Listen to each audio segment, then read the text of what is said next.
wins for a flaming Mai Tai and couldn't even catch hepatitis.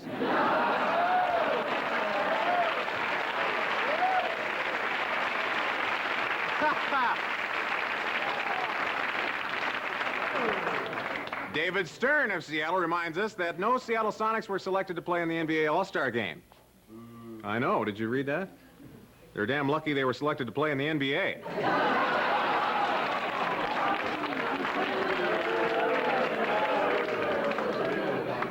Dave, show your face, will you, pal? Linda Wilson Kester of Seattle says Seattle school districts announced that Franklin High School, which happens to be John Keister's alma mater, is going to stay open one more year, allowing John to finally get that diploma. Okay, Lynn Stewart, this is horrible. A man applied to become a Tacoma police officer, and he failed to show up for his exam because he was in jail for shooting a man who he was robbing. Shot him 6 times. Man claimed he was only studying for his thesis.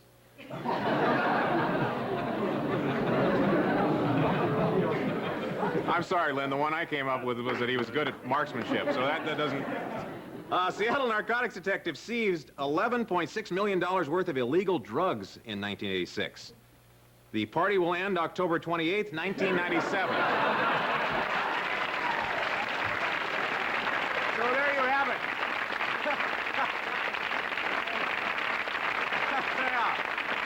Thank you all very much for writing those jokes for us. Well, on the show tonight, Dave Craig will really be with us tonight. Seattle quarterback, Dave Craig.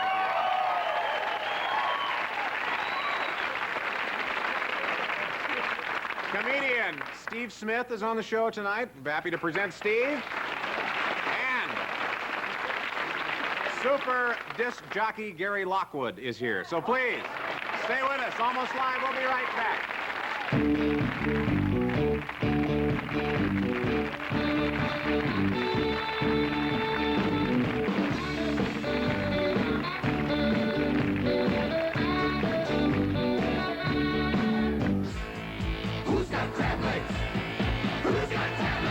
Sea Galley proudly announces a #1 bestseller. Since we started offering a dinner with Alaskan snow crab legs, a hefty slice of prime rib, a baked potato, and our all-you-can-eat salad bar for just $7.99, thousands of you have taken us up on the deal.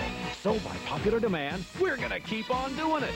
Come have dinner with us tonight, where we have crab legs and prime rib. For only $7.99, it is truly rapture of the deep, cheap.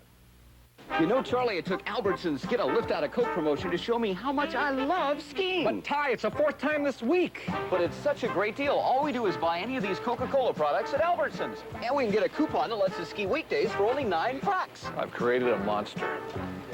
Get a lift out of Coke now through March 13th. Sponsored by Coca-Cola, Albertsons, King 5 Cube, and the Big 3 ski areas. What do you say, Charlie? Let's go. I've created a skiing monster. The tax changes for 1987 that they've written in Washington are the most sweeping in history. At H&R Block, we know you're concerned. This year, put H&R Block on your side. They're pledged to finding you the biggest refund you're entitled to. Get back everything you've got coming. Could not have done it without them. I could not have done it without H&R Block. We would never consider doing it ourselves. H&R Block, where more Americans find a bigger refund. What can we find for you? Here's Western Optical's 2020 Special of the Month. You receive a gigantic $20 off any frame in stock and $20 off lenses. That's right. Western Optical's 2020 Special gives you $20 off any frame and $20 off lenses for a grand total of $40 off with a complete purchase of eyewear. We unconditionally guarantee our eyewear for 1 year at family-owned Western Optical. But hurry, our 2020 sale must end the last day of this month. Bank cards are welcome. Thank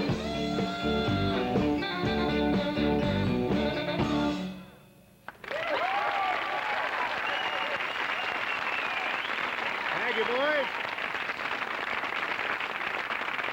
If you just joined us, this is Almost Live. Later in the show, Dave Craig will be here, Gary Lockwood, and Steve Smith. But sitting on my right is John Keister. Hello, John. Hello, Ross. How are you? Fine. John went to New Orleans last week Right. to, he was competing for a national award. That's right. For something that he had done. How did it go? You won, I suppose. Not quite. No. You have a trophy. I got the trophy. I got second place. This National Television Award right here. It looks kind of like the thing you get at the bike rodeo. You know, down at the, pretty heavy too. You know. Whoa! Oh! Yeah, wow. Yeah. That's what they gave you. You got second place. What Yeah. was first place? Okay. First place was won by a Cleveland station who did a thing called Cleveland Vice. Oh. Yeah. So. Where they ripped that off from. All right. So. But you have some pictures here. What? Well, Now, the highlight of your trip, I guess, was not necessarily the award then. No, I figured, let's have a good time. It was down at the television convention where all the local stations go down to figure out what shows they're going to be picking up next year. And so they've got a lot of, just like any other trade show, they've got a lot of booths, but the difference is they're hawking TV shows instead of mobile homes or stuff. And so we went around and we had our picture taken with a couple of celebrities that were there. You see, we just, we had to do this, get Gumby. Can you see that? Oh, you go next to Gumby. Good. Yeah, so there's the Gumby. All right. And you'll notice, I don't know if you can see there, Gumby looks like he's swallowed there's some little person in there. This is Mr. Potato Head, and this woman has something to do with G.I. Joe. I forget exactly what. Okay. By the way, this is also, the other man in both of these is our director, Steve Wilson, who happened to be up for an award also. In fact, in this one, you can see he's goosing Gumby. Yeah. This is Steve and I with the Hulk and Skeletor. I think, yeah. So that's pretty exciting. Right. Yeah. Did Skeletor seem high-strung to you? Yeah. All the rumors are true about Skeletor, I'll tell you that. This is me with Sid Caesar, right here. Oh, there's a legend. Yeah, that's exciting, right? And then, of course, but the best of all, He looks embalmed. Right. Best of all, this is Steve and I with Mr. T. Oh, that is it. Yeah, now what Mr. T was doing down there is Mr. T... He doesn't have a show anymore, does he? No, he doesn't, but he's coming out with this new one, which he calls TNT. We got the brochure for it here, and the premise of this show is Mr. T is now a lawyer. Could be coming to you now. What does it say? His name is T.S. Turner. His life is the ghetto, and like so many, it's like this. Anyway, he was accused of some trumped-up assault charges, put in jail, but now he's back as a lawyer. And what he told us was, this is a quote from Mr. T. He says, "I'm gonna be wearing those three-piece suits and using those big vocabulary words." That's what he said. So, I think, King's in a bidding war for this one, I think, at the moment, We struck up a partnership with friend and former counsel Amy Taylor. Yeah. And God help anyone who stands in their way. That's right. Oh, boy, TNT. Just being down there made me feel so good about being associated with the business of television. It just made me feel good to be part of the whole thing. Well, thanks, John. Thanks for going. Now, we have a business of television here. Right. As you know, we are trying to reunite Sonny and Cher and bring them to Seattle and have them play one song on the show. We don't want them to get married or anything because we know they don't like each other. But we still want to bring them here. And I spoke with Sonny's manager and Cher's manager this past week. Now, here's the deal. What is that? What is that? That's high production value. Oh, that's high production value. Okay. That's good. The deal is that both of their managers are interested, but they don't want to appear that they're trying to reunite each other. What they said, now, if there's something that, if you could make it like the city is trying to reunite them, then that's a whole different thing. See, they just don't want to, Sonny doesn't want to get involved and then have it fail. Because, as you know, his career is on fire. That'll bring him up here. Yeah. I'm sorry. That'll do. Yeah, I'm sorry. Anyway, so that's what we'd like to do. We would like it if you would send us cards and letters to our P.O. Box 24525. There it is. And say the beat goes on. Seattle, Washington 98124. Now, we get thousands and thousands of these. Then they have some public outcry, and they will come up here. So that's our plan. Please send us your cards and letters. Some little-known facts about Sonny and Cher, because we've done our research here, haven't we, John? Yeah. Play along, will you? Absolutely. All right. Let's see. Sonny Bono was 5'6". Was 5'6". Cher was Cher was taller. Cher once asked Sonny if it were true that the sun was on the other side of the moon. Absolutely true. She also was gullible enough to believe that Mount Rushmore was a natural rock formation.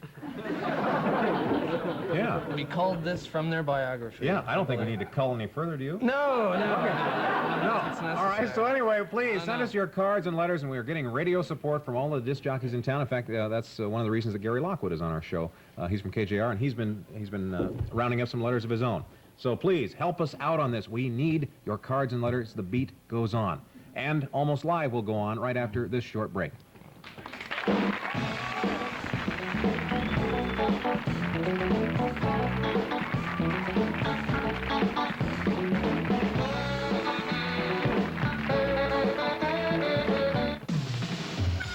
This Valentine's Day, give the one you love the sensuous sounds of music. Slip into the moonlight with Bruce Willis and his hit Respect Yourself. Or pick up Lionel Richie's romantic album, Dancing on the Ceiling. Enjoy this Valentine's Day. Ballerina girl. With music from Fred Meyer Music Markets. Hold this, would you? Whoa! Be like, don't have one of these. Don't worry about it, okay. Have another. Here. Yeah. Right over. Maybe this. Hey!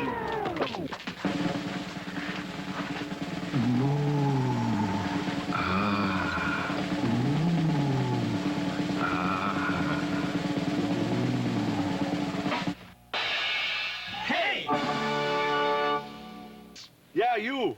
What are you doing looking in my window? I'm all over town cutting prices. I know who you are. You're Jack Roberts from Jack Roberts Appliance, that crazy guy. I've got deals on Hot Point appliances, plus easy financing, 90 days same as cash, or a bank card. And don't you have 2 stores? Yes, it's 77th and Aurora in Seattle, and on Highway 99 in Linwood.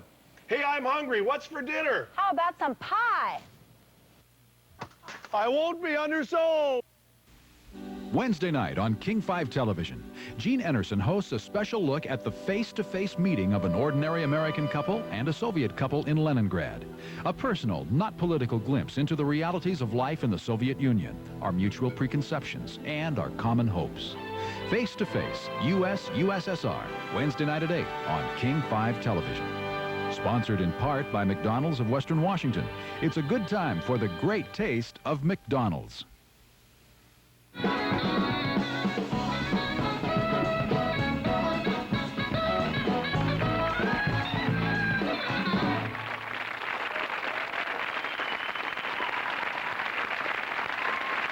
Very nice. Very nice. Well, my first guest tonight is a very funny comedian. He started here in Seattle, moved to Los Angeles, where he appeared in the movie Nightmare on Elm Street. Believe it or not, he didn't last long in the movie, but he was he is a regular at the Improv in Los Angeles. He just finished an engagement at the Punchline in Vancouver, and he's stopping on the way here before he goes back to Los Angeles, where he'll play at the Riviera. Please welcome Steve Smith.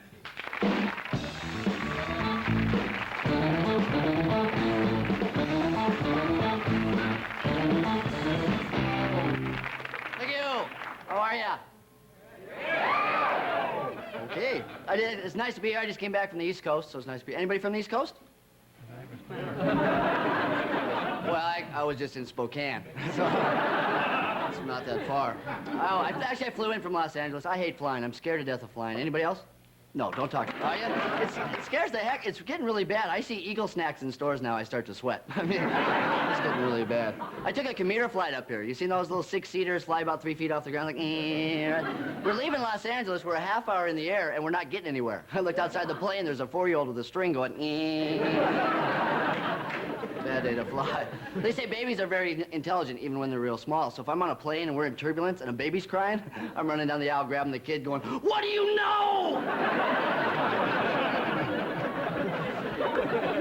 I went on my first vacation. I went down to Mexico. I drove down because I'm afraid of flying, and I'm lying in the Mexican beach, soaking up the Mexican sun.